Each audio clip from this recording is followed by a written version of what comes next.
This is my closest buddy. We were, like brothers. When we were in Michigan in a camp, he said, let's go see my mother.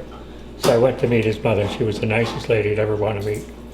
And so we did that, we got a chance to see one another. He came up here to Syracuse. When did Tony Barter come up here? When we were in Massachusetts? Mary? Yeah, I think they transferred him to Flushing, New York. And he came by for some reason, but then he moved to Flushing. No, didn't he come while we were in Massachusetts? Yeah, then he didn't Yeah. like, Came up with his kids? his kids. He was hospitalized for a long time before that, though. I knew all of the guys in my company, got along fine, but Tony Bardick and I were very close. We were I like used to brothers. You know how many years I wrote the notes? He never did. To all his friends at Christmas, I would always write.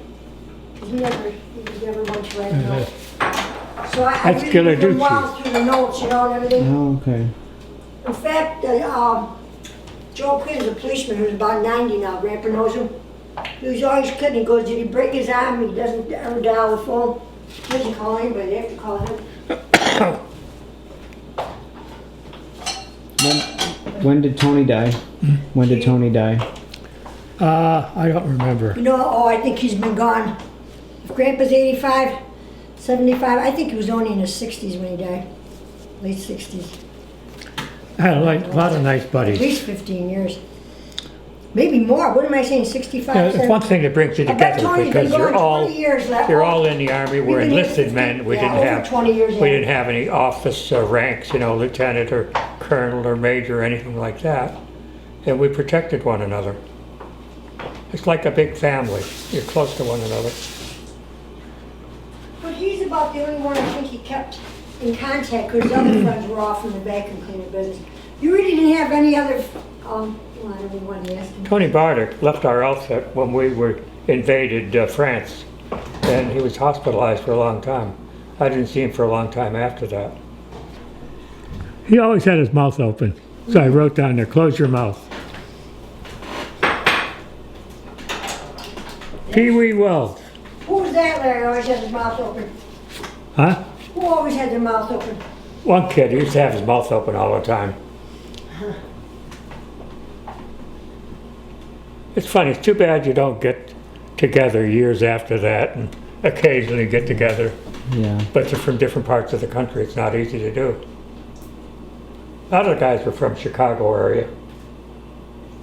Didn't you end up with anybody from upstate New York? There weren't that many. No, there weren't that many guys in my outfit that were from Syracuse. In fact, very few, if any. This is part of the maneuvers. These are maneuvers, not Europe. Oh, okay. The bridges that are built and you exercise. These are maneuvers that you get involved in. Remember I told you about a rifle? When we were in Europe, they told us when we went in the invasion of Europe, we were on a boat, one of these landing craft things. From the boat, you come down a rope, you get into the boat, and then the front is up. And they told us when you get out and you land on the beach, this is where the Germans were, if you have your rifle, hold it up. Don't let it get in the water. And I said to myself, oh shit, I'm not going to drown and leave the rifle around. That was that. Well, I guess they figured you really needed that rifle, well, you know that? Huh? They figured once you got out of the water, you really needed that rifle. Just in case the enemy was there waiting for you, I guess. Right, Adam, I think. Yeah, of course. That's the whole You idea. make a lot of friends, a lot of guys, but they're from different parts of the country when they form your battalion. Tony was from the Chicago area.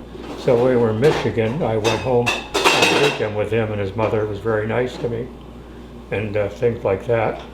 Then Tony got hit pretty bad, and he was hospitalized for a long time. Mary met him. Came up with a couple of his kids when we See, lived. my brothers went in, but, Huh?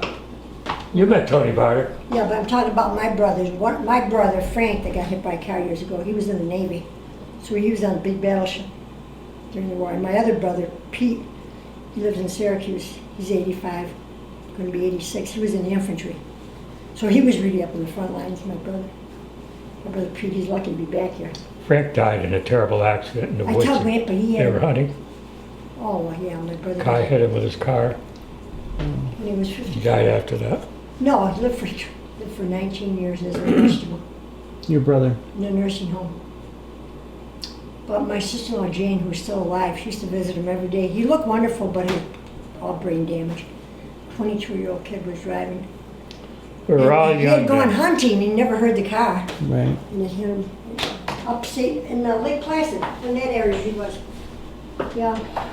But he was in the Navy. I said, oh, I wish I had a lot of stuff. He used to send me more things, a Peacoat. Now the Peacoats are back in style. Of course, when I was 16, I was thrilled. I was only 16 when he was in the Army, Navy. So I had grass skirts from the Philippines from somebody else, and the Peacoat and all kinds of stuff they used to send. I used to write more letters to my brother's friends and my cousin Frank. I wish, in fact, my cousin Frank was trying to get some things together. He wished I'd kept some of those. They used to call them I forget what they call them, V-mail or something. That's what they were called, those short things. You had to Yeah. be careful what you wrote anyway. But after I got married, I moved because he was trying to get some things together. My cousin Frank, who was in the Navy too, and he would be Grandpa's age. That's a rubbish car. Okay, I'm gonna put the pasta on. Wow. Italian bread. We're gonna just clear off that table. Hey, this is my closest buddy, Tony Bartek. Oh wait, is that me? No, that's Tony. Yeah, Tony Bartek.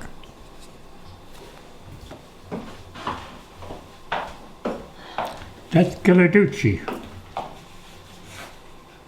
That's I wish I had Ghilarducci pictures from of my father, California. Larry. I wish I had a picture of my father in his uniform, you know, Oh, of Grandpa, my father. what about him? I said, I wish I had a picture of him, 'cause I gave Adam my Yeah, well, father's. I gave him my When father's. you take these snapshots, it brings you back to the time when you were younger. Yeah, but this one, you're talking about 1918, Larry. That war. Yeah. I used to send these photographs to the house, to my family. And then when I got home, we put them in albums. See what else we got here. Oh, this is something. We went to a place to take your photograph. Larry, Tony, and Lanky. Oh, yeah. One of those. And you're just in prisoner's uniform. This is where we used to guard the German prisoners. We had these things. That's me when we were playing football. That sauce is a nice. Ah, here. Now, who are these? You know who this is? Now, these are this is cut out of the paper, huh? No, the snapshots. That's me. We're going down on a kickoff. Do you like the taste of fennel at all? Little fennel seeds? Sure. Yeah, Sure? I do. Yeah. Okay, great. That sauce needs something in there, geez. I don't know what. See, now this. Oh, wow. I can find it. Office of the Provost Marshal. That's me.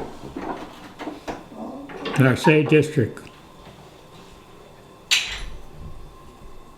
You know why I got that position? Because I could speak French. Tell me about it. Yeah, I could speak French. And after I spent time in France with the guy that was in charge there, I said to him one day, "Qu'est-ce qu'il y a?" We went to the headquarters one day for some reason, and I says, "Qu'est-ce qu'il y a? What's this?" He says, "Il est mort." It was a guy that was on a stretcher in the entryway to the police station. They just left him there. He's there dead. I often wonder how the hell they did to him. Yeah, then there's a notice of classification.